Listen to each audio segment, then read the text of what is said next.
Lundi 4 octobre 2021, premier jour de classe pour cette année scolaire 2021-2022. Grande est la joie qui nous anime ce matin, celle de vous retrouver pour le compte du déjeuner spirituel, votre matinale sur la télévision Parole éternelle. Bonjour à tous et bienvenue de partout où vous nous regardez, que ce soit dans vos maisons respectives, que ce soit depuis votre bureau, que ce soit depuis le marché, parce que c'est un jour de travail. Nous vous disons bonne semaine, bon lundi et bienvenue encore une fois dans le déjeuner spirituel. Aujourd'hui, c'est un jour nouveau. Nous disons merci au Seigneur pour cette première semaine de ce mois d'octobre que nous entamons avec vous. Nous savons que vous êtes dans la joie, la paix du Seigneur est là. Même s'il y a des difficultés, tant que vous avez le souffle de vie, c'est que Dieu a des projets de bonheur pour vous. Et telle est notre motivation, telle est notre force, telle est la joie qui nous anime. Alors, aujourd'hui, nous avons un invité de la semaine, mais aussi nous avons une co-présentatrice. Il s'agit notamment de Madame Charlène Ebala, à qui je m'en vais dire bonjour et bienvenue. Merci beaucoup. Bonjour, Maman Sandra. Tout va bien? Tout va très Bonne bien. semaine et bon lundi. Merci, pareil. Voilà, nous sommes heureux de vous avoir sur ce plateau du déjeuner spirituel en ce premier jour de la semaine. Et avec nous sur ce plateau, pour la toute première fois dans le déjeuner spirituel, bien sûr, un invité particulier. Il s'agit du professeur Jerry Ntando, à qui je m'en vais dire bonjour et bienvenue. Bonjour, Sœur Sandra. Oui, ça va, je vais bien. Nous sommes dans la joie de vous recevoir. C'est une première, n'est-ce pas? Ouais. Mais j'espère que par la grâce de Dieu, tout va couler, tout va aller de soi et nous allons apprendre beaucoup de choses. Et quand je dis beaucoup de choses, nous aurons tour à tour la météo pour connaître les temps qu'il fait. Vous l'avez compris, depuis la fin de la semaine dernière, la pluie est arrivée. Elle est arrivée, on a sensibilisé sur l'arrivée de Dame la pluie. Nous bénissons les Seigneurs pour ce temps merveilleux qu'il nous offre encore, où nous allons moissonner, mais aussi attendre la récolte. Nous allons connaître le temps qu'il fait sur toute l'étendue de la RDC. Nous aurons une pensée du jour, nous aurons un mot, une expression.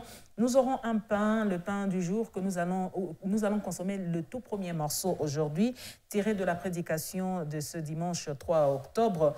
Nous aurons un chant nouveau, mais nous aurons aussi tout en un, une rubrique qui va venir nous proposer des choses en ce jour, par rapport bien sûr à la journée internationale de l'enseignement. Nous aurons un Happy Day, mais aussi nous aurons un programme, nous aurons différents programmes, de tout sera annoncé dans l'agenda du jour et nous finirons ce déjeuner spirituel par vous donner la portion des lectures de ce jour. On commence tout de suite avec la prière parce que nous devons nous reconnaître petits devant la face du Seigneur et nous recommander à sa grâce. Sans Dieu, nous ne sommes rien et rien de ce que nous faisons, nous ne pouvons le faire sans inclure Dieu dedans. Et donc, nous allons reconnaître la grandeur de Dieu. Nous allons lui dédier cette semaine, lui dédier cette émission, lui dédier les enfants qui vont à l'école et que tout soit pour sa gloire, qu'il nous accompagne, qu'il nous guide, qu'il nous illumine au travers de son Saint-Esprit.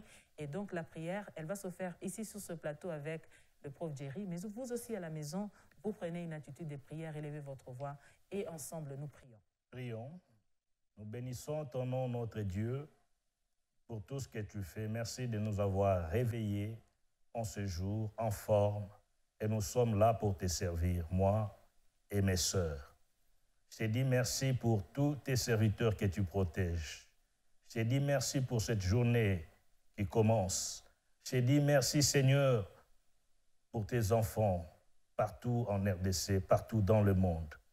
Merci pour tout ce que tu nous donnes à faire. Merci pour tout ce que tu nous aides à faire, Seigneur notre Dieu.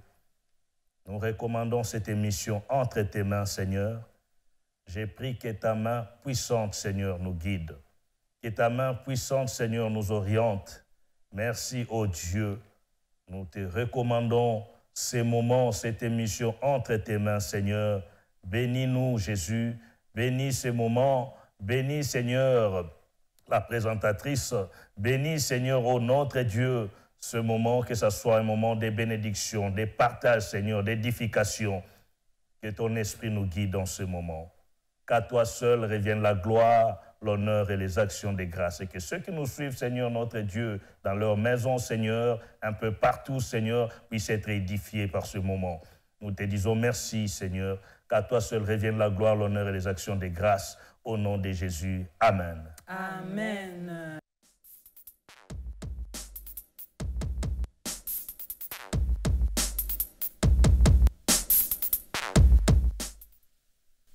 Et donc, voilà la pensée du jour. La pensée, elle est tirée du livre de Proverbes au chapitre 31, du 10e au 11e verset, on va lire. Qui peut trouver une femme vertueuse? Elle a bien plus de valeur que le perle. Le cœur de son mari a confiance en elle et le produit ne lui feront pas défaut. Qui peut trouver une femme vertueuse? C'est une question qui se pose. Elle a bien plus de valeur que les perles. Le cœur de son mari a confiance en elle et les produits ne lui font pas défaut. Proverbe 31, du 10e au 11e verset.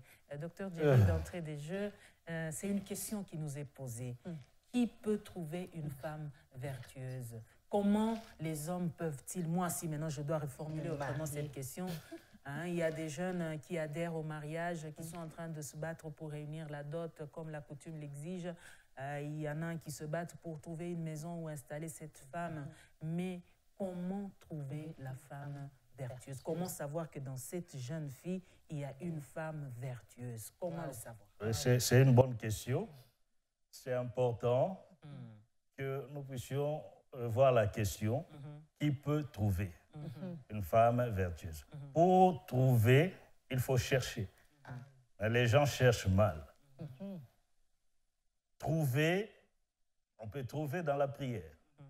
Bon, je pense que la prière, c'est la meilleure des choses. Quelqu'un dit, moi, j'ai les yeux grandement ouverts pour voir, c'est bien. Mais on peut voir n'importe quoi en ouvrant les yeux. Nous ne connaissons pas les cœurs des gens. Ça peut être une sœur que nous voyons, que nous apprécions, mais ce n'est pas elle que Dieu a destinée pour nous. Donc, tout commence pour moi par la prière. Avec ma petite expérience et ce que j'ai lu dans la Bible, je comprends que c'est Dieu qui donne la femme à l'homme. Et c'est Dieu qui donne l'homme à la femme. Et ça, c'est très important. Donc, mettre Dieu de côté pour aller avec son effort, on risque de rencontrer beaucoup de choses. Donc, les gens ne trouvent pas parce qu'ils ne cherchent pas. Et les gens trouvent mal parce qu'ils cherchent mal. Oh, sans Dieu. Oui, sans Dieu. Et vous voyez que vous allez, par exemple, sur Facebook, trouver votre femme. Ça, c'est chercher mal. Vous allez sur les réseaux sociaux, je ne sais pas moi, quelle plateforme, chercher, ce n'est pas une bonne chose. Le meilleur endroit pour chercher, c'est à genoux, dans la prière, et c'est là que Dieu nous oriente. Vous savez que Dieu peut vous amener votre femme devant vous. Il peut vous amener votre mari devant vous. Il les prend, je ne sais pas moi.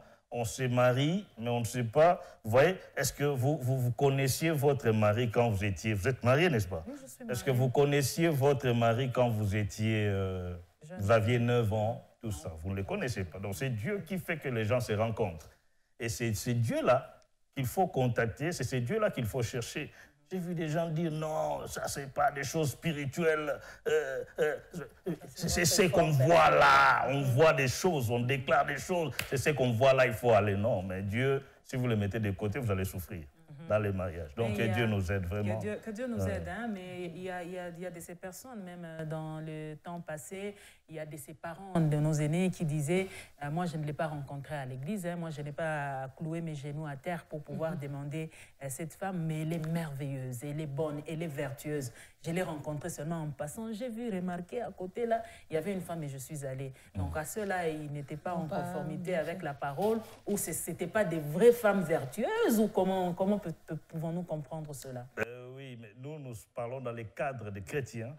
C'est important que nous disions aux chrétiens que le mariage, ça se passe entre chrétiens.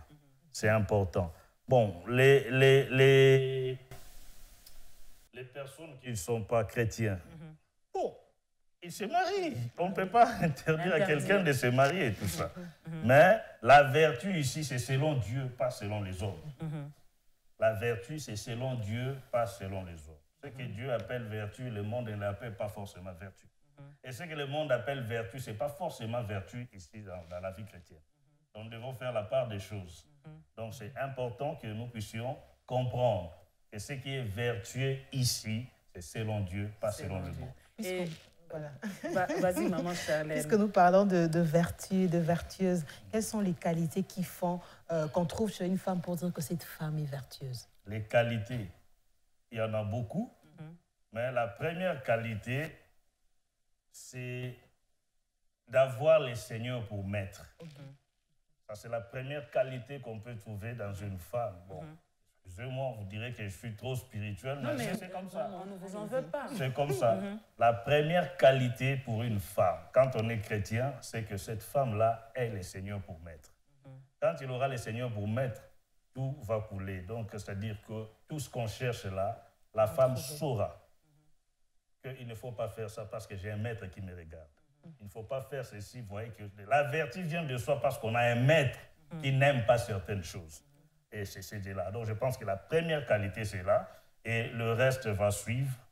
C'est une femme qui répond aux normes, c'est-à-dire qui respecte son mari. On peut avoir une femme impolie, mais belle. On peut avoir une femme qui gère mal, mais belle. Donc, les qualités que nous cherchons ici, ce n'est pas forcément ce que le monde appelle qualité. Donc, nous, les qualités que nous cherchons sont des qualités bibliques. La soumission, une femme travailleuse, une femme qui respecte son mari, une femme qui sait gérer, et tout ça. D'ailleurs, je crois que dans les versets, dit « Le cœur de son mari a confiance en elle ». C'est-à-dire qu'on ne peut pas faire confiance à quelqu'un qui gaspille quand même. On peut la laisser gérer. Elle gère et on a confiance. C'est que celle-là, quand je lui donne $1000, quand je lui donne 500, elle sait quoi faire avec. Ce n'est pas une femme, quand vous revenez, vous donnez $1000, vous ne voyez rien sur le terrain. Vous donnez 500, vous ne voyez rien sur le terrain. Et puis, ce sont des dettes. Toi, tu sais, j'avais pris telle chose à tel endroit, j'avais pris telle chose, et ce sont des dettes. Vous ne lui faites pas confiance dans ces cas. Mais ici, la femme vertueuse répond à certains critères. C'est-à-dire qu'elle peut, n'est-ce pas, avoir la confiance de son mari dans ce sens-là. Il y a beaucoup d'autres choses. Il y a beaucoup d'autres choses que nous pouvons... Beaucoup d'autres choses. Moi, j'ai une question parce que je sens qu'il y a de la matière dans cette pensée du jour. On le rappelle, pour ceux qui viennent de nous prendre diffusion en cours, vous regardez le déjeuner spirituel sur la parole éternelle télévision. Ici, sur ce plateau, on est passé en revue la météo et on est en train de parler de la pensée du jour. Si vous avez votre Bible à côté, vous pouvez lire Proverbe 31, du 10e au 11e verset. C'est la pensée que le Seigneur vient nous apporter aujourd'hui. Qui peut trouver une femme vertueuse? Elle a bien plus de valeur que les perles. Mais la femme vertueuse, là, on peut la trouver même en dehors de l'église et l'amener à l'église. Cela est possible. Non, nous ne faisons pas... cette route-là, de quitter l'église, d'aller en dehors. Nous ne faisons pas cela. Nous cherchons au sein de l'église. Si quelqu'un était dehors, il vient, c'est à lui d'échanger. C'est à elle d'échanger. Ce n'est pas à nous d'aller chercher en dehors parce que nous ne sommes pas le Saint-Esprit. C'est le Saint-Esprit qui change. Nous déconseillons aux gens, aux jeunes frères, aux chrétiens, d'aller chercher en dehors. Ça peut être quelqu'un qui est veuf. C'est un frère qui était bien marié et tout ça, et puis la femme est morte. Ou une femme qui a perdu son mari. Ça ne lui donne pas le droit d'aller chercher parce qu'il dit, bon, moi je suis déçu de la vie, tout ça, ça me donne le droit d'aller faire n'importe quoi. Non. Même dans ces conditions-là, on cherche dans le Seigneur. Le frère qui ne sont pas encore mariés, on cherche dans les Seigneurs. C'est-à-dire qu'il faut ouvrir les yeux, prier, mais ouvrir les yeux parce que les sœurs sont là. Les sœurs sont là. Parfois, on se plaint, on dit, il n'y a rien ici, mais alors qu'elles sont là à côté. En réalité, il y en a. Oui, donc nous, on ne fait pas, c'est pas là d'aller vers l'extérieur pour chercher, non. Parce que le Saint-Esprit ne nous oriente pas en dehors de son Église. Voilà. On dit, quand on continue, on dit, le cœur de son mari a confiance en elle. Et les produits ne lui font pas défaut. Donc, tout ce qu'elle touche se change en or, cette femme vertueuse. Mais est-ce que toutes les femmes ont la capacité de comprendre qu'elles sont vertueuses ou qu'elles ne le sont pas et qu'elles doivent s'améliorer? Si elles ignorent, on doit leur apprendre qu'elles ont des qualités. Or, si ces qualités-là ne se manifestent pas encore, c'est que elle doit faire quelque chose, peut-être prier pour que Dieu, que ces qualités-là soient visibles. Il y a une chose que nous devons dire ici, que cette femme vertueuse ne manque pas de défauts, parce que tout humain a des défauts. Que ce soit l'homme qui veut une femme vertueuse, lui-même a des défauts. Cette femme vertueuse ne manque pas de défauts. Mais maintenant, la qualité, quand on a trouvé cette femme-là, il y a deux choses. Soit ces défauts-là vont disparaître petit à petit parce que nous avons dit au départ qu'elle a pour maître le Seigneur, Jésus. Donc, ces défauts-là disparaissent, soit ça diminue d'intensité. Les défauts sont là, mais l'homme qui vit avec cette femme-là supporte quand même ces défauts-là. Et ça ne crée pas quelque chose dans le foyer parce que l'homme supporte. Et on gère ça comme ça, mais l'idéal, c'est que ces défauts-là disparaissent petit à petit. C'est-à-dire avec la parole de Dieu, puisque la parole de Dieu nous transforme, nous change. Donc la personne qui a des défauts change petit à petit. Cette femme vertueuse-là, c'est quand même une personne humaine qui va changer avec le temps.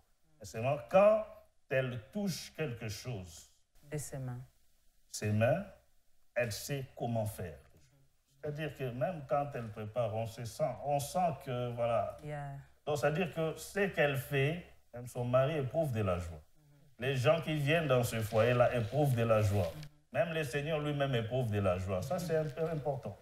Donc, tout ce qu'elle saisit, tout ce qu'elle touche, ça produit quelque chose d'intéressant. Donc, c'est un peu ça. Maman Charlène, si on doit faire une prière, tu es une femme mariée, je le suis aussi. Et si nous devons faire des prières aujourd'hui, peut-être que nous ne nous reconnaissons pas. Vous êtes aussi des femmes mariées à la maison, vous nous regardez, vous êtes à la recherche aussi des mariages, mais vous voulez être cette femme vertueuse dans votre foyer. Quelle est la prière que nous pouvons élever à la face de Dieu aujourd'hui pour dire, Seigneur, je veux être cette femme vertueuse dont parle Proverbe 31. Hein?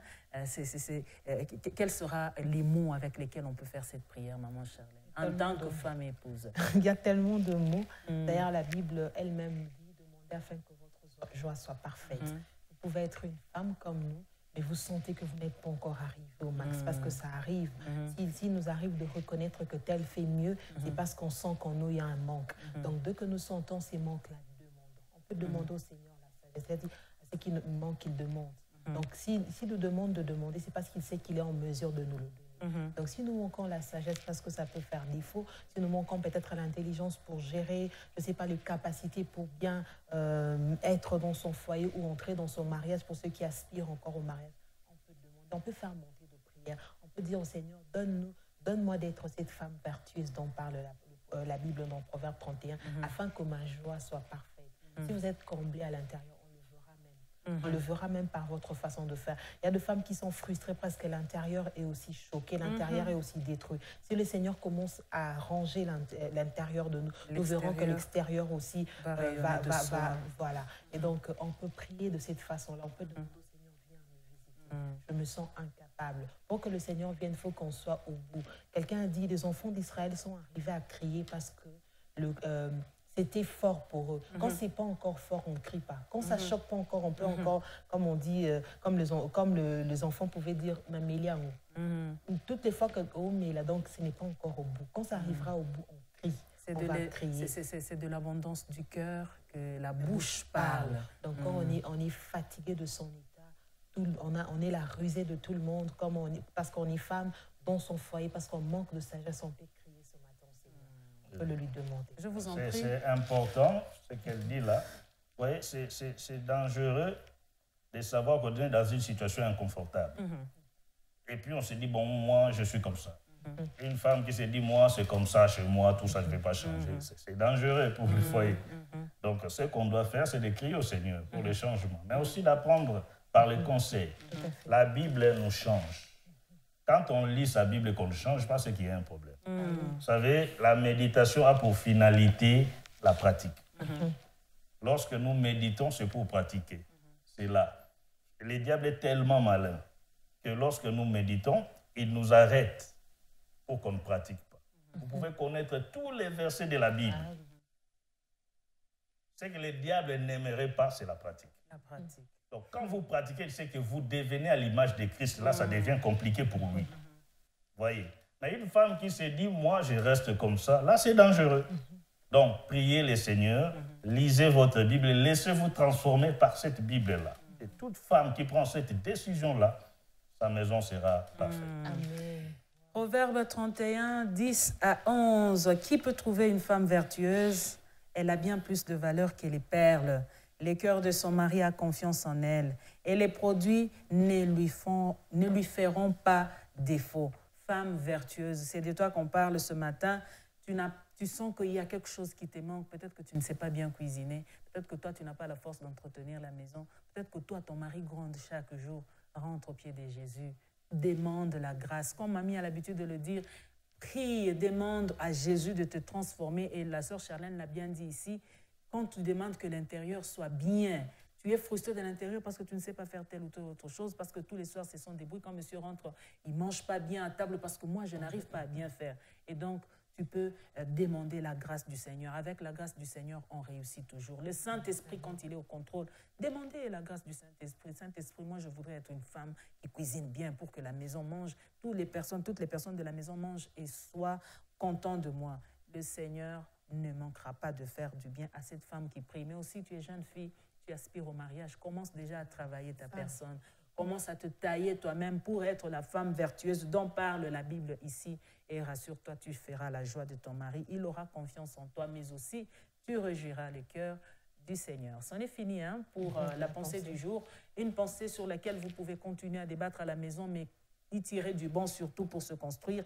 Il s'agit du proverbe 31, du 10e au 11e verset. Lisez, comprenez, débattez, mais tirez-y du bon. À présent, nous allons passer au mot ou à l'expression du jour, une façon pour nous d'enrichir notre vocabulaire français. Et donc, le mot ou l'expression, c'est tout de suite.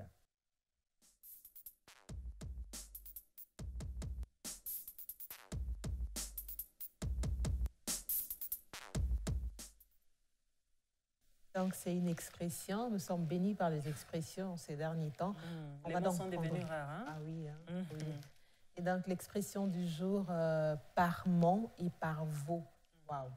Il veut simplement dire partout, un peu partout, de tous côtés. C'est du nouveau pour moi. Par mon et par vos. Par mon, moi, je comprends que ce sont les montagnes. Hein? Et par vos, il faudra peut-être entrer dans les détails pour comprendre la profondeur de cette pensée. Mais la signification d'après, elle nous intéresse déjà parce qu'on a quand même une largesse de comprendre. Par mon et par vos, qui veut dire être partout, un peu partout, de tous côtés.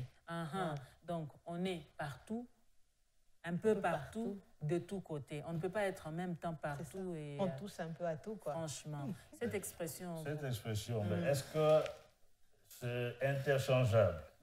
Est-ce que je peux, à la place de partout, mettre par moi et par vous? C'est la question qu'on doit se poser. Oui. Donc, voilà. J'étais cherché partout. Dois-je remplacer partout par cette expression-là, par moi? J'étais cherché par moi et par vous.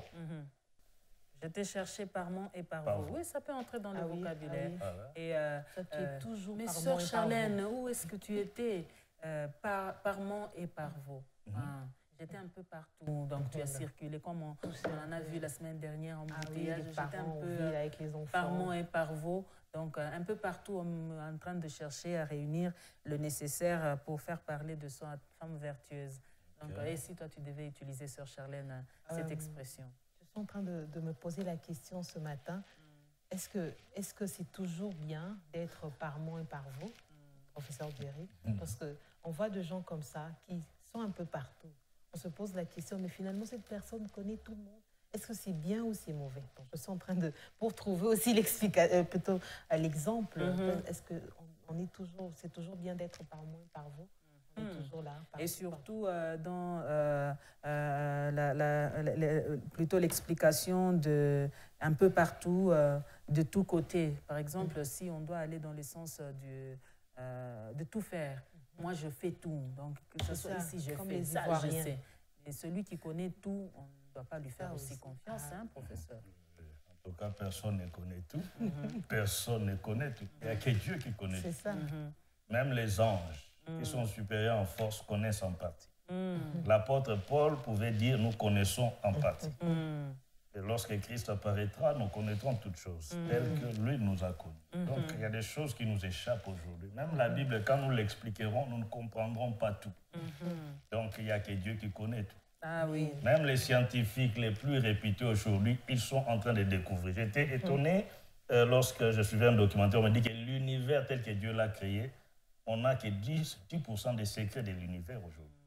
Donc, il y a 90%, c'est encore à caché. découvrir. Donc, il y a beaucoup de choses que nous apprenons tous les jours. Donc, c'est difficile d'être vous-même un peu partout, de tous les côtés. C'est difficile, mais l'expression en elle-même veut signifier partout, un peu partout, de tous côtés. Et donc, c'est l'expression par mon et par vos. Et donc, si on peut l'utiliser dans notre vocabulaire courant. Vas-y, Sœur Charlène. Je cherchais cet habit par vos. Par exemple, quand j'ai ouvert ma garde-robe, j'ai cherché par mon et par vos sans trouver. Donc, là-bas, il y a... Voilà, ça de trouve. tous côtés. Voilà. C'est bon. Voilà, c'est en tout cas à utiliser à bon escient, comme on vient de formuler des phrases ici. Vous pouvez aussi vous exercer à la chose. Prenez cette expression par mon et par vos. Et de la manière qu'on l'a écrit là-bas, vous pouvez chercher dans le dictionnaire, vous pouvez chercher avec Google sur votre téléphone si vous êtes connecté. Vous allez trouver ou caser cette expression pour pouvoir l'utiliser dans notre vocabulaire courant. Épatez les amis, les enfants, les élèves. Vous êtes à l'école, épatez vos amis avec des expressions qu'on vous donne ici. Et ils vont dire à cette personne a quand même le temps de découvrir d'autres choses. Par mon et par vos, partout, un peu partout, de tous côtés. C'est l'expression du jour que nous vous conseillons ici d'utiliser dans votre vocabulaire courant. Donc, on va s'exercer dès la sortie de ces plateaux dans les couloirs ici. Mais j'étais cherché par mon et par vos. Et quelqu'un peut se poser des questions. Ça, je n'ai jamais entendu. C'est une expression française. Et si on parle des expressions françaises ici, c'est parce que le français est notre langue d'éducation, mais aussi de travail. Et donc, c'est cela. On a découvert notre expression et on va passer à autre chose. L'autre chose à présent, c'est le pain du jour tiré de la prédication de ce dimanche 3 octobre 2021. L'orateur, le pasteur Guy Amani, que nous appelons affectueusement PGA.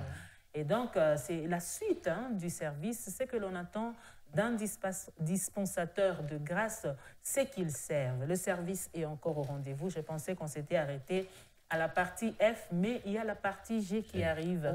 Et donc, on va encore parler d'une autre dimension du service. Et l'on découvre ce premier morceau que nous propose la réalisation ici.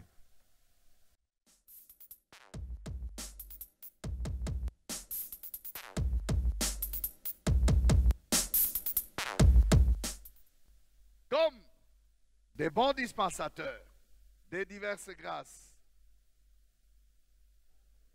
mettre au service des autres le don qu'il a reçu. Ok, on y va très bien et à l'unisson. Comme des bons dispensateurs des diverses grâces des dieux, que chacun de vous mette au service des autres le don qu'il a reçu. Amen. Matthieu chapitre 20, 1 à 10. Nous lisons le texte et nous allons avancer. Car le royaume des cieux est semblable à un maître de maison qui sortit dès le matin afin de louer des ouvriers pour sa vigne. Il convint avec eux d'un denier par jour et il les envoya à sa vigne.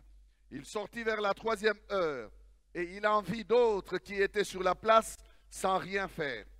Il leur dit, allez aussi à ma vigne et je vous donnerai ce qui est raisonnable. Et ils y allèrent. Il sortit de nouveau vers la 6e heure et vers la 9e heure, et il fit de même. Étant sorti vers la 11e heure, il en trouva d'autres qui étaient sur la place et il leur dit, pourquoi vous tenez-vous ici toute la journée sans rien faire? Ils lui répondirent, c'est que personne ne nous a loués. Allez à ma vigne, leur dit-il. Quand le soir fut venu, le maître de la vigne dit à son intendant, appelle les ouvriers et paye-leur le salaire, en allant des derniers aux premiers. Ceux de la 11e heure vinrent et reçurent chacun un denier. Les premiers vinrent ensuite, croyant recevoir davantage, mais ils reçurent aussi chacun un denier. Amen. Nous sommes encore dans les grands thèmes des DG. Nous sommes au 22e message avec pour sous-thème ce qu'on attend d'un DG, c'est qu'il serve. Ce qu'on attend d'un DG, c'est qu'il serve G. Nous étions à F, nous sommes à G maintenant. Amen. Nous avons ici, frères et sœurs, une parabole de Jésus parlant du royaume des cieux, et cette parabole est dénommée par les étudiants de la Bible la parabole des ouvriers loués à diverses heures. La parabole des ouvriers loués à diverses heures. Jésus avait l'habitude de parler en parabole. Parler en parabole, c'est faire appel à des récits allégoriques, des récits dont l'essence n'est pas celui que les oreilles entendent. Non, des récits qui cachent en fait un sens qu'il faut, ou dont il faut avoir l'intelligence pour les saisir. Et Jésus parlait en parabole parce qu'il voulait à ce que ceux qui ne croyaient pas facilement en lui ne comprennent rien. Il voulait qu'ils restent dans leur ignorance. Jésus recourait aux paraboles sciemment. Il leur parlait en parabole pour susciter leur intérêt, pour qu'ils puissent chercher l'essence véritable de ce qu'il disait. Il voulait qu'ils adhèrent à son enseignement. Mais étant donné que la plupart des scribes et des pharisiens, des religieux de l'époque, c'étaient des hommes incrédules au message de Jésus, les paraboles étaient un moyen pour Christ de les maintenir dans leur incrédulité. Et quelque part, il dira, afin qu'ils ne soient guéris et que je ne les sauve et qu'ils ne se convertissent, qu'ils restent comme ça. Ça, ce n'était pas que Jésus ne voulait pas que ces hommes ne se convertissent pas. Non, c'est que Jésus savait qu'ils ne se convertiront pas.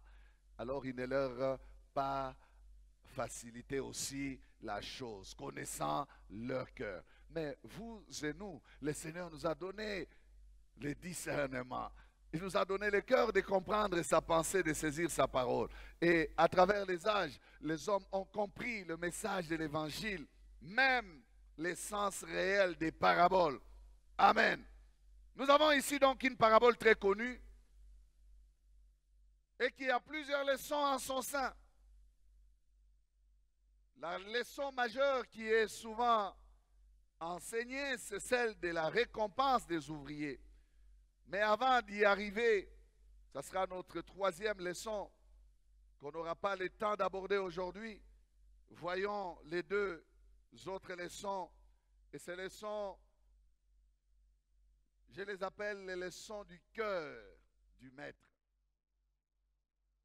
Qu'est-ce qu'il y a dans le cœur du maître concernant sa vigne, concernant son œuvre, concernant son travail, concernant les ouvriers de sa moisson? Le cœur de Jésus. La première leçon, c'est qu'il y a dans le cœur de Jésus les besoins d'ouvriers. Amen. Il y a dans le cœur de Jésus les besoins d'ouvriers. Il y a dans le cœur de Jésus les besoins d'ouvriers. Jésus ne veut pas faire le boulot seul. Jésus n'a jamais voulu faire le travail seul. Et Jésus n'a pas voulu laisser les anges travailler dans la moisson, venir faire le travail dans sa moisson, dans sa vigne. Il a voulu que ce soit des hommes. Personne ne me dit Amen. Pourquoi?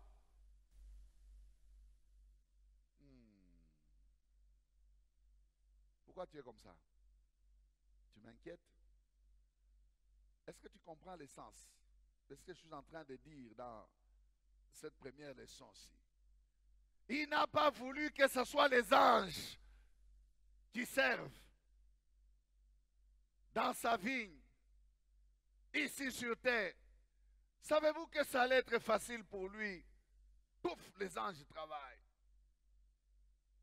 Le matin, les anges descendent ici avec un aspirateur spirituel.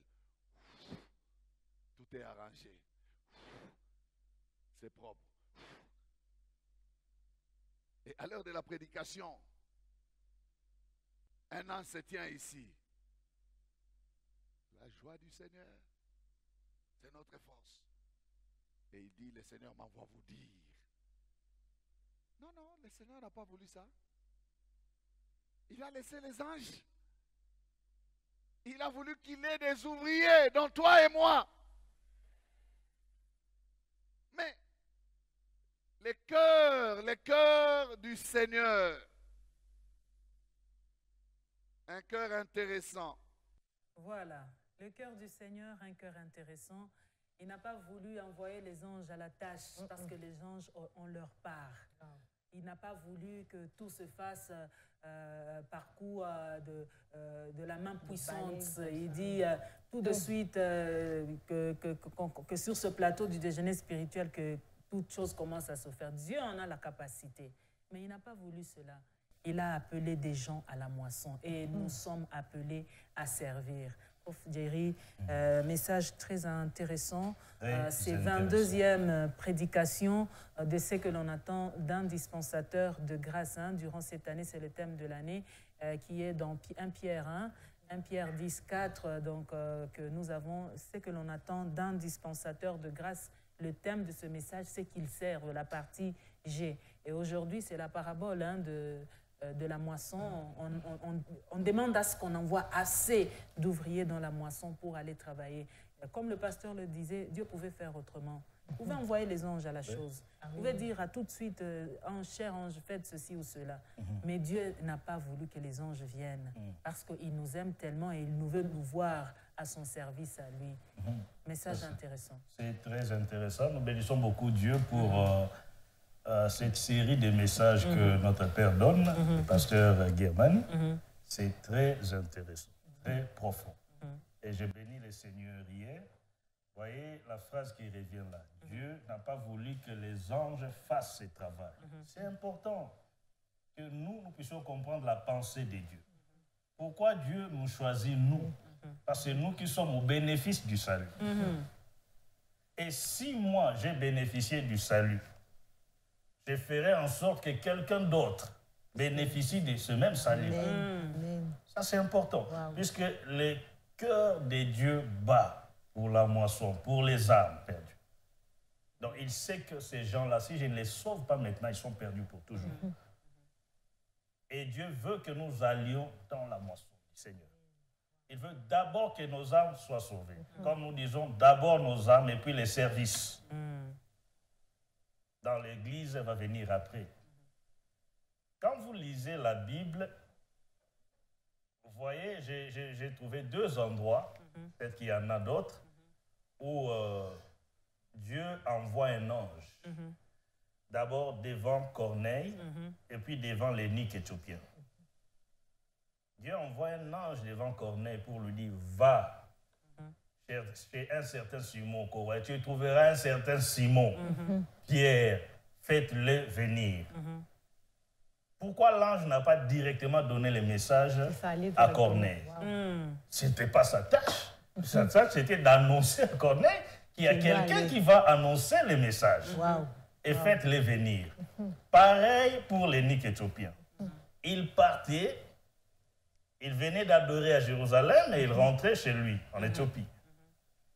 Et regardez ce qui se passe. Dieu envoie un ange et l'ange vient pour dire à Philippe, va vers la rue qu'on appelle la droite, plutôt sur la rue, sur les chemins qui mènent à Gaza, je m'excuse, sur les chemins qui mènent à Gaza, celui qui est désert. Et là, il ne lui a pas dit ce qu'il va faire. Philippe va, et qu'est-ce qui se passe? Le char de l'énike éthiopien passé. Et c'est l'Esprit qui va maintenant dire à Philippe, approche le char. Qu'est-ce que l'ange a fait? L'ange lui a seulement dit, va, que tu te retrouves à cet endroit-là où Dieu veut que tu sois. Ce n'était pas la mission de l'ange d'annoncer l'évangile. Effectivement. Donc Dieu nous a appelés à nous d'annoncer l'évangile, de faire le travail. Ce n'est pas aux anges. Comme le pasteur dit, ça aurait été facile pour les anges. Ils en ont les capacités.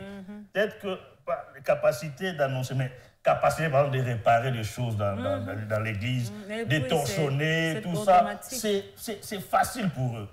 Mais pourquoi Dieu ne veut pas que ce soit eux qui veut que ce soit nous? C'est nous qui avons bénéficié de ces services. Nous bénissons le Seigneur pour ce message qui vient encore tomber pour pouvoir éveiller la conscience de ce serviteur qui pense qu'il est inutile, qui ne sert à rien, lui, là où il est, ou qu'il faut qu'on puisse le chercher, le récompenser. Dieu a besoin de lui. Ça, c'est la première des choses. Ce qu'il fait, c'est pour son salut. C'est d'abord pour son salut à lui, et tout le reste, ce sont des affaires d'à côté. Sœur Charlène, message merveilleux. Ce que l'on attend d'un des jeux, c'est qu'il serve la partie G. 22e prédication, on doit le dire ainsi. Et aujourd'hui, un autre message. Dieu te veut là où tu es. On appelle. Dieu a besoin de recruter des personnes dans sa moisson. Et si toi, tu te retrouvais parmi ceux-là que Dieu a recrutés, n'est-elle pas ça, ce n'est pas une affaire de grâce? Waouh! J'aime particulièrement ce récit, ces paraboles des ouvriers et la vigne, parce qu'on voit comment Dieu fait les choses. Et j'ai encore aimé ce que Papa Jerry était en train de dire tout à l'heure. Il pouvait bien demander aux anges de le faire. Mais s'il te permet à toi et à moi de participer à cela, c'est parce qu'il veut qu'il nous sauve à travers cette œuvre-là, à travers ce service que nous lui rendons. Nous ne sommes pas indispensables parce qu'il en a la capacité. Quelqu'un dit, Christ même dans toute sa gloire, Dieu dans toute sa puissance, il n'a pas créé le monde en un jour alors qu'il pouvait le faire. Il pouvait dire que la lumière soit, que l'eau soit, directement. Mais quand il va progressivement, c'est parce qu'il veut aussi nous apprendre quelque chose. Dieu pouvait venir comme ça, ma vigne est là, bon, qu'est-ce que je fais? Bon, j'appelle les anges, ils vont le faire, ça sera même plus vite et bien fait, parce que les hommes murmurent toujours, ils se posent toujours des questions. Mais il nous associe à cette œuvre du salut, parce qu'il veut que nous puissions s'y trouver notre part. Ce n'est pas un mérite, c'est une grâce d'être choisi comme ouvrier et de travailler à la moisson du Seigneur. J'aime et je vais encore aimer ce que notre papa, le pasteur Guillaman, est en train de dire déjà avec cette série un DG qui doit servir, que le grand butin que nous avons déjà en servant le Seigneur, c'est le fait que nous soyons en vie. C'est le plus grand butin. Donc, dès que nous réalisons qu'il nous garde encore en vie, c'est le plus grand salaire que nous avons. Nous n'avons pas besoin de demander autre chose que non, moi je veux seulement qu'on me paye $2000. Non, ces services-là que je fais, c'est trop pour moi à l'église. Je veux seulement qu'on me paye $4000. Non, déjà le fait que le maître t'ait choisi et que tu sois dans sa vigne, c'est déjà une grâce. C'est déjà ça pour toi la plus grande chose. Et pour ça, tu ne peux que servir. C'est déjà un privilège qu'il te garde à côté de lui. Donc, on doit servir le Seigneur. Et c'est plaire là où nous sommes. C'est plaire et ne pas attendre quelque chose d'autre. Être déjà dans la joie d'être là. Vous voyez, quand vous êtes à côté d'un grand mentor ou d'un homme ou d'une femme que vous aimez beaucoup, vous êtes déjà heureux le fait seulement que vous vous retrouvez là. Vous n'avez même plus besoin d'autre chose. Plus forte raison, Dieu qui vous choisit pour le servir, c'est déjà un honneur pour vous. C'est déjà un honneur. Un privilège, d'ailleurs, je vais le dire. Oui, prof. C'est intéressant de comprendre que nous sommes sauvés par la foi et pour les services. Nous sommes sauvés par la foi. Rien ne remplace la foi. Nous sommes sauvés par la foi pour les services. Nous les servons parce que Dieu nous a sauvés. Et ça, c'est très important. Alors, lorsque nous avons lu les textes-là, comme les pasteurs l'ont lu, nous bénissons Dieu pour cette prédication, pour ce message. Il y a un détail important. Un détail important à comprendre. C'est que c'est Dieu le propriétaire de la vigne. Ce n'est pas un homme. Souvent, lorsque nous servons, nous regardons vers les hommes qui nous rémunèrent. Mais c'est Dieu le propriétaire de la vigne. Quand nous servons, remettons-nous à lui. Amen. Quand Dieu nous enrôle comme ouvriers, il n'y a pas de bulletin de paie. Que chaque mois, je dois tout ça, Dieu doit signer. Tu signes ici parce que tu m'as engagé. Et c'est important de comprendre que Dieu, dans son entreprise, dans son royaume, les ouvriers, il y en aura toujours. Ce royaume-là est insatiable. Donc, ça ne se rassasie pas de voir les ouvriers s'ajouter. Vous savez, dans des grandes entreprises, si on doit recruter, il y en a qui doivent se préparer à sortir. Oui. Il y en a qui doivent se préparer à sortir parce qu'on ne saura pas vous contenir tous. Mais ici, Dieu nous appelle tous à servir. Ça, c'est très intéressant. Dieu nous appelle tous à servir et c'est lui le propriétaire de la moisson. Ça veut dire quoi? C'est lui qui connaît le besoin. Même lorsque nous servons au sein de l'Église, je ne vais pas vaille que vaille. C'est parce que j'ai vu tel chanter que je vais aller chanter. C'est parce que, non, c'est Dieu qui connaît les besoins, là il veut caser les gens. La question, la préoccupation, c'est d'abord de prier. Pour dire, Seigneur, qu'est-ce que tu veux que je fasse? Quelle sera ma contribution dans ton Église? Et là, quand on prie, vous allez voir que Dieu va susciter quelque chose en vous. Et vous saurez là où vous êtes vraiment important dans l'Église. Et vous ferez ce travail-là. Sans murmurer. Sans murmurer, et beaucoup de choses vont. Tu seras une bénédiction, tu ne chômeras pas dans l'Église. Parce que c'est Dieu qui connaît le besoin. C'est lui qui connaît les besoins, c'est lui qui nous envoie. Ça, c'est très important. Dieu connaît le besoin et c'est lui qui nous appelle au service. La moisson est à lui, il en est propriétaire. Il pouvait faire autrement, chercher les anges, appeler les anciens, les Abraham et autres. Non, mais il n'a pas choisi toutes ces personnes-là. Il nous choisit, nous mettre dans cette moisson pour que nous puissions y avoir un gain.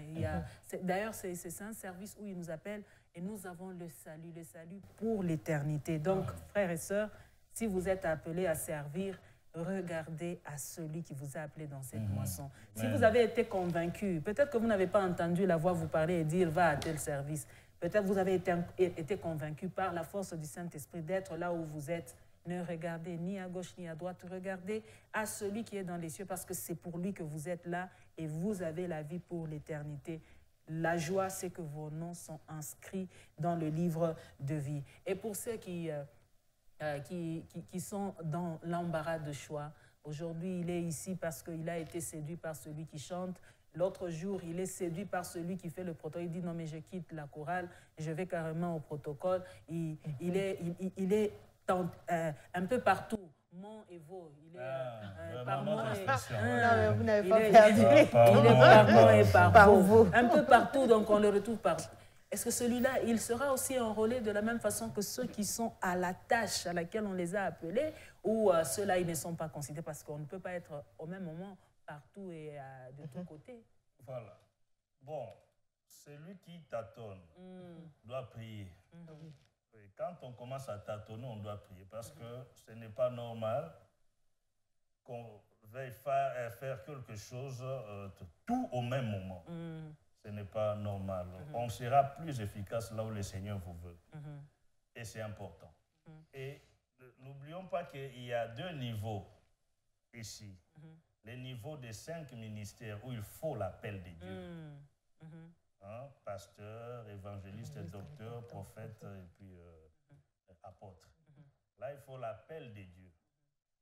Le reste, c'est la prière et le besoin là que Dieu suscite en vous, qui peut vous orienter, que non, moi je veux aller dans tel département, je veux faire ceci, tout. C'est Dieu qui produit en nous ces besoins-là, d'aller combler un vide qui existe quelque part. Alors, si nous ne prions pas, nous tâtonnerons. Je sais que l'œuvre de Dieu commence par la prière. C'est vrai, Dieu, c'est lui qui nous oriente. Mais il nous orientera mieux si nous sommes dans la prière pour écouter sa voix. Bien sûr. Si j'ai pris, il peut passer par quelqu'un d'autre pour me dire, frère, je sais que Dieu t'a appelé à faire telle chose. Mais il faut que Dieu puisse aussi me convaincre. Donc, il faut qu'il me convainque aussi, que je sente cette conviction-là. Bon, la conviction peut venir tout de suite ou pas, mais je sais que cette conviction-là viendra. Et on se sentira à l'aise là où on est pour servir le Seigneur. Quelqu'un qui est ici et là, il ne sera pas efficace. Il ne sera pas efficace. Mais il peut être dans 2 départements, 3, je ne sais pas moi, 3, je ne sais pas si c'est possible, mais 2 départements, mais à condition qu'il donne le meilleur de lui-même, ce que Dieu a placé en lui. Mais s'il veut faire tout, il est dans 7 départements, il ne sera pas efficace. C'est compliqué. Il ne sera pas efficace. C'est vraiment compliqué. Si le besoin, si la motivation, c'est pour faire comme l'autre. J'ai vu que là, on chante bien. J'aime comme le protocole s'habille et tout ça. Ça ne marchera pas. Ça ne marchera pas. La motivation ne doit pas être le désir de la chair. La motivation doit être la conviction du Saint-Esprit. Retrouvez-vous là où Dieu vous veut. Donnez le meilleur de vous. Tels sont les propos de notre invité de cette semaine. Et donc, que nous soyons là pour plaire à Dieu. Nous soyons là pas pour nous plaire à nous-mêmes, nous faire plaisir en disant non mais je me sens bien ici, alors que Dieu ne te voit pas là-bas. Dieu veut te voir là où il te veut, c'est là que tu dois le servir avec ton cœur. Donc, prions. Lorsque nous sentons que nous tâtonnons sur des choses, rentrons en prière, demandons la grâce du Seigneur et la conviction pour que nous puissions nous retrouver à la bonne adresse. C'en est fini pour le pain. Nous vous disons merci pour vos contributions. Maman Charlène, encore à dire? Non, tout va bien. Et donc, on peut continuer. Le deuxième morceau, nous vous le promettons pour demain. Pour demain, ça sera la deuxième partie de ce pain où nous allons découvrir d'ailleurs les points ayant fait partie de cette grande prédication. Ça va aller jusqu'au vendredi de cette façon-là. On découvre morceau par morceau et on décortique. Mais ce que l'on doit retenir, c'est que l'on attend d'un des jeux, c'est que Dieu attend de nous, c'est que nous puissions servir. Et aujourd'hui, nous sommes dans la parabole de la vigne et de la moisson. Et donc, si vous êtes appelé, si vous sentez être concerné par la chose, n'hésitez pas. Demandez aux aînés, demandez conseil. Je sens que j'ai à donner dans le social. Je sens que j'ai la facilité de convaincre. Allez à l'évangélisation. Je sens que j'ai un cœur sur la main. Allez au social. Il y a toujours des choses de la part de la personnalité. Dieu peut vous conduire là où il vous veut réellement. Ça n'est fini pour le pain. On va passer à autre chose à présent.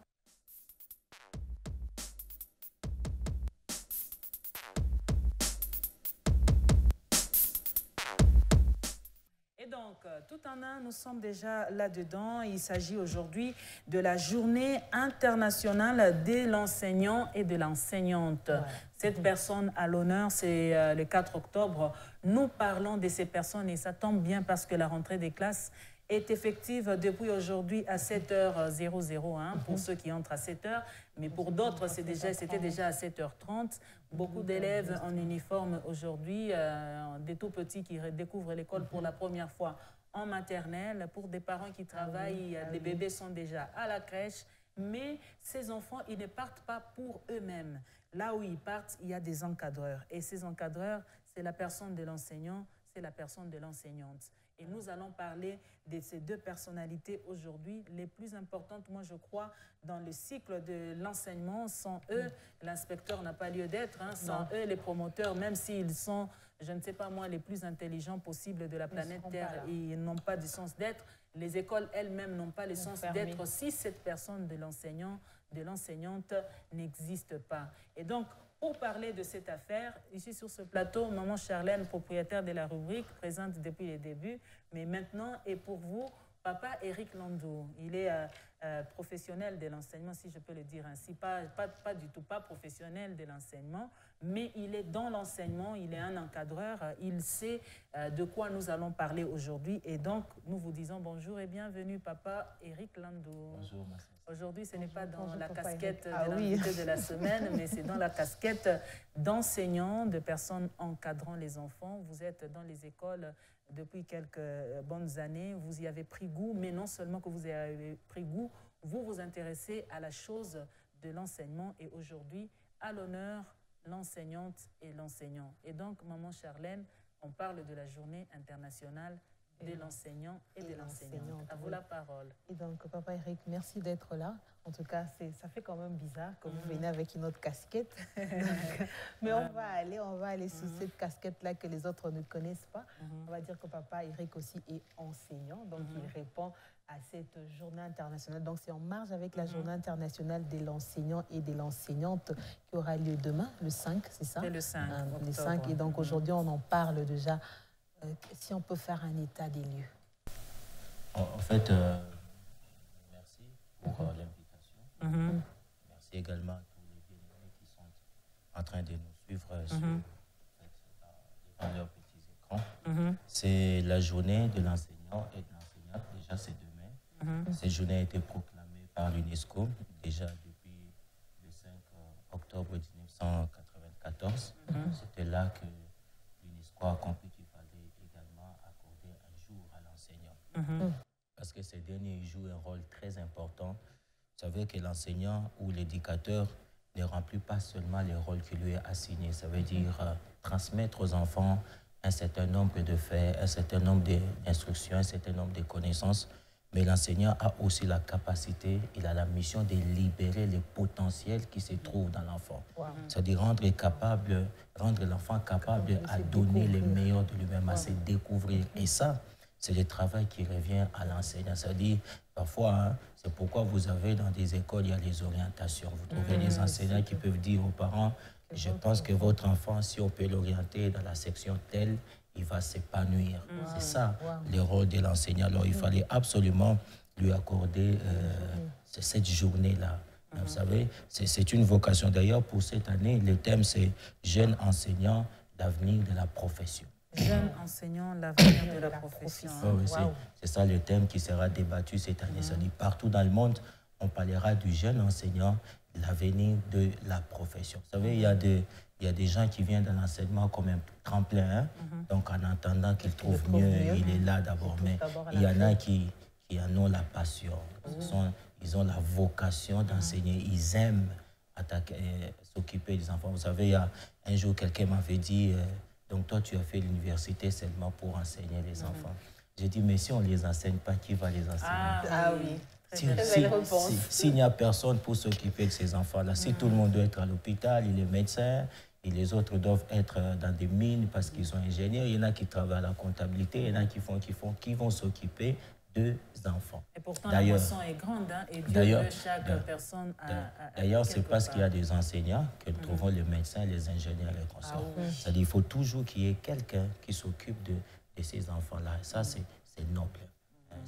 C'est noble. Alors, nous sommes en train de célébrer cet enseignant. Nous disons aux parents, c'est très important de respecter l'enseignant. Parfois, il y a certains parents qui trouvent qu'un bon enseignant, c'est minable, alors on peut prononcer sur lui n'importe quoi. Non. Il faut beaucoup de respect pour cet homme-là qui découvre les potentiels cachés qui se trouvent dans votre enfant que vous-même, parents, vous ne connaissez pas. Mais lui, il découvre quand il voit l'enfant travailler, il dit ça, si on peut l'amener en section technique, il sera un bon ingénieur, par exemple. Et celui-là, si on peut l'amener à faire de belles lettres, par exemple, ça fera un bon avocat ou bien un bon magistrat. Vous savez, celui-là, si on peut l'orienter dans les histoires de la médecine, ça sera un bon médecin. Lui, il a découvert.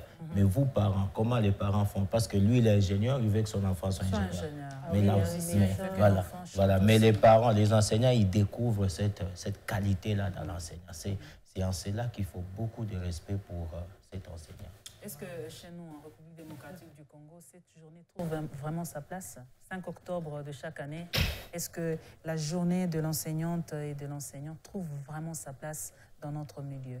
Bon, la journée trouve sa place, malheureusement, on ne la célèbre presque pas. C'est là que je suis en train de penser à tous ces enseignants qui travaillent dans des conditions difficiles. Hein. Dans notre pays ici, nous voyons parfois quand on voit les images, nous sommes au XXIe siècle, mais quand on vous présente les écoles, vous dites, mais qu'est-ce qui se passe? Les écoles en état de délabrement très avancé, la qualité de l'enseignement qui ne suit pas, un enseignant qui n'est pas rémunéré, un enseignant qui n'est pas équipé, et toutes ces choses-là. Mais cependant, le gouvernement sait quand même qu'un jour, on en parle, ça passe, mais il n'y a pas quelque chose de vivant, de consistant qui est fait, mais on en parle quand même. Je peux poser une autre question? Il y a un thème pour chaque année, et le thème retenu pour cette année, vous l'avez dit, journée jeune enseignant, l'avenir de la profession. Oui. De plus en plus, on voit des vieux, et ce sont des vieux qui restent calés dans le domaine de l'enseignement. Et nous, moi, par exemple, j'ai eu un enseignant à l'école primaire, c'est seulement à peine. Je l'ai trouvé vieux pendant que j'étais en première primaire et il est décédé l'année dernière. Mais il était meilleur en première, en degré élémentaire, celui-là. Je ne manquerai pas de citer son nom, Monsieur Madjabou. Pour ceux qui ont fait Odar, ils vont se retrouver facilement.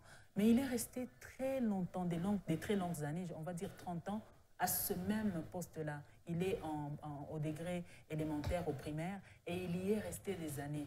Mais comment les jeunes peuvent intégrer ce métier si les vieux sont toujours là? Non, les vieux sont là pour montrer le chemin. Vous savez, à l'école primaire, le degré le plus difficile, c'est l'élémentaire. C'est-à-dire apprendre à l'enfant à lire, à écrire. Ça s'est fait au degré élémentaire. En 6e année, c'est déjà le degré terminal. L'enfant, il connaît déjà toutes ces choses-là. Voilà pourquoi on préfère, dans les petites classes, ça veut dire au degré élémentaire, première année, deuxième, on préfère des chevronnés, des gens qui ont de la matière. Cependant, ils préparent également la relève. Il y a les enfants qui ont choisi la section pédagogie, option pédagogie générale. Ils font des stages. C'est quand ils sont en train de faire les stages, alors on les met en contact avec ces chevronnés-là pour pouvoir leur accorder, enfin, leur communiquer certains acquis. En plus de cela, même dans des écoles, il y a ce qu'on appelle les visites d'encadrement. Visite d'encadrement, ça veut dire, ce n'est pas une visite des classes où les directeurs, la directrice vient et s'assied derrière là, en train de suivre ce que l'enseignant fait. Non, non. Les visites d'encadrement, c'est les directeurs avec ses enseignants. Alors, quand vous avez un enseignant chevronné comme ça, il est là avec les autres enseignants, il communique la matière. Ils sont toujours là, ils savent qu'un jour ils vont partir. Mais qu'est-ce qu'il faut faire? Ils encadrent les nouveaux. Ils encadrent les jeunes pour assurer la relève. Cependant, beaucoup de jeunes n'aiment pas. Et pourtant, c'est noble.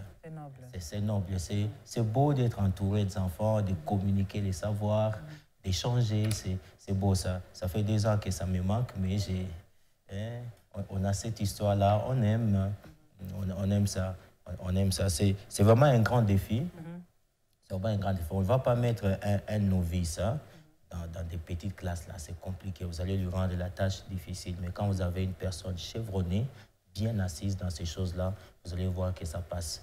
Ici, nous sommes en train de louer tous ces enseignants-là qui réussissent à apprendre aux enfants à lire, à écrire en première et en deuxième primaire. Parce que quand vous lisez les objectifs terminaux d'intégration, il y a un objectif qui dit l'enfant de première et deuxième primaire, l'enfant qui termine les degrés élémentaires doit apprendre à lire et à écrire. Et aujourd'hui, nous trouvons des enseignants dans des écoles qui font cela. Mon fils a fini la première année primaire, il est passé en deuxième, il sait lire, il sait écrire, il sait compter, il sait calculer et il connaît aussi d'autres petites choses. J'ai dit à son enseignant, bravo, lui il a réussi, mais les autres, ils ne réussissent pas. Et pourtant, celui qui a encadré mon fils, ce n'est pas un vieux papa, c'est un jeune homme. Très solide et puis nous avons beaucoup aimé ça. Coucou, monsieur, je ne sais pas citer son nom. Et alors, Maman Charlène. Non, je prends une petite question. Parce qu'on parle de l'enseignant, je veux me baser plus dans notre pays. Papa Eric, qu'est-ce qui fait aujourd'hui que l'enseignement d'hier et l'enseignement d'aujourd'hui soient très différents? Parce que nous le constatons si partant seulement des enfants, quand on sortait à l'école maternelle ou encore l'école primaire, on sentait l'enfant était outillé. Mais maintenant, ce n'est plus le cas. Quand nous voyons les élèves qui sortent même de l'école primaire, on sent qu'il y a encore de failles, il y a encore beaucoup de choses. Qu'est-ce qui crée cette grande différence? Bon, il y a beaucoup de facteurs. Il y a beaucoup de facteurs qui entrent en ligne de compte par rapport à cela. Il y a l'État. Il faut d'abord commencer par lui. Vous voyez, il faut commencer par l'État. Qu'est-ce que l'État a fait dans les domaines de l'éducation, de l'enseignement? C'est vrai, on parle de tout ce qu'on on dit tout ce qu'on dit là. Je vais poser la question, combien d'écoles l'État a-t-il construit? Je vais dire combien? Vous voyez, les problèmes, ça commence d'abord par là. Parce qu'aujourd'hui, nous comprenons qu'en RDC, le système éducatif est détenu par les privés. Beaucoup d'écoles sont privées. Et dans les privés, il y en a de bons, il y a aussi de mauvais. C'est-à-dire les bons, ce sont ceux-là qui s'attellent à la pédagogie. C'est vrai, il y a les caractères lucratifs, c'est vrai. Mais il y a des écoles privées, les enfants sont là, ils travaillent, les promoteurs, les directeurs et tous les membres sont focalisés sur la pédagogie et ça passe. Ça, ce sont des bonnes écoles privées. Par contre, il y a aussi des mauvaises écoles privées où ce qui compte le plus, c'est les lucres. Et puis ça s'arrête là.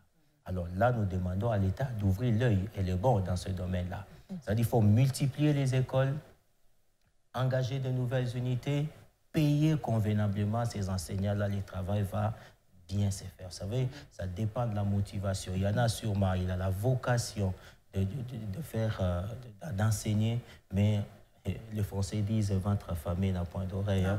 C'est-à-dire, s'il a faim, il est démotivé. Mais s'il a bien mangé, il est motivé. Ouais, il y a d'abord, au premier niveau, nous disons que l'État prenne cela en main, qu'il ne laisse pas le secteur de l'éducation entre les mains des privés, comme nous constatons aujourd'hui. Vous pouvez comprendre que jusqu'aujourd'hui, il y a certains enfants, jusqu'en 6e secondaire, ils sont incapables de prélever la dictée. L'enseignant parle, il est incapable de le faire. C'est-à-dire, et nous trouvons ces choses-là dans beaucoup d'écoles privées, et puis les promoteurs et tous les autres, ils s'en foutent.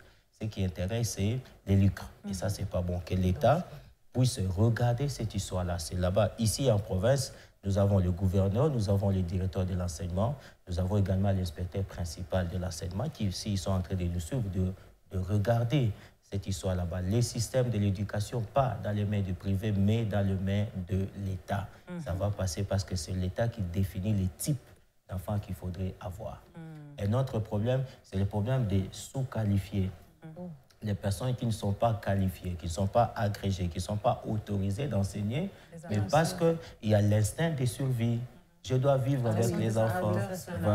Voilà, c'est ça. Il n'est pas qualifié, mais l'instinct de survie. Que dois-je faire? Dois-je croiser les bras? Je suis médecin, je suis ingénieur, je suis économiste, je connais un peu de mathématiques, voilà. Dois-je vraiment croiser les bras? Les enfants vont vivre comment? C'est compliqué. On demande l'emploi dans une école, on vous l'accorde et puis vous transmettez comme vous voulez. Je vais vous scandaliser. En troisième graduat, je fais mon TFC, le travail de fin des cycles. La crise de l'enseignement du français en République démocratique du Congo, les responsabilités. C'est-à-dire, je me suis dit, le français, c'est la langue de l'enseignement, c'est la langue de l'éducation, c'est la langue de l'administration, c'est la langue du travail, c'est la langue officielle du Congo. Mais qu'est-ce qui fait que le français cultivé par les Congolais est loin du bon français? Et surtout, le français écrit. Et c'est là, quand je mène mon enquête dans les écoles, c'est là que je trouve le professeur de français, historien, c'est quelqu'un qui a fait les relations internationales, il a fait le droit, il a fait les CC. Vous voyez, tout ça, ça entre en ligne de compte, les sous-qualifiés. Il faudrait qu'on revoie également cette histoire-là. Ceux qui sont sous-qualifiés et qui aiment enseigner, il y a ce qu'on appelle l'agrégation. Ils peuvent aller faire de l'agrégation, on va leur donner les techniques, les méthodes pour pouvoir enseigner tranquillement. C'est deux raisons, il y en a plein. On ne sait pas aller plus loin, hein, mais ici, nous encourageons surtout, nous allons marteler sur les 2 points que vient de relever Papa Eric ici à la fin, que le gouvernement, que l'État congolais reprenne les écoles, construise les écoles, engage de nouvelles unités, mais paye aussi bien les enseignants. Mais aussi, il ne faut pas prendre même les amateurs de l'enseignement, les mettre dans l'enseignement parce qu'ils doivent survivre. On doit casser les antivaleurs pour remettre les choses dans l'ordre.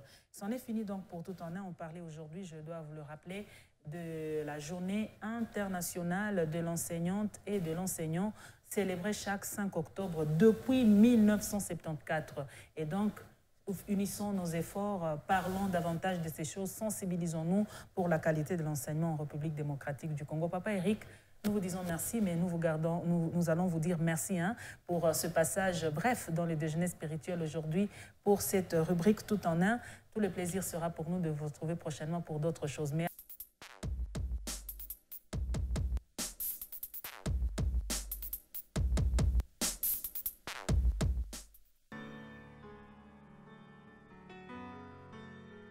dans le livre de Zacharie, on va noter que nous évoluons avec la lecture.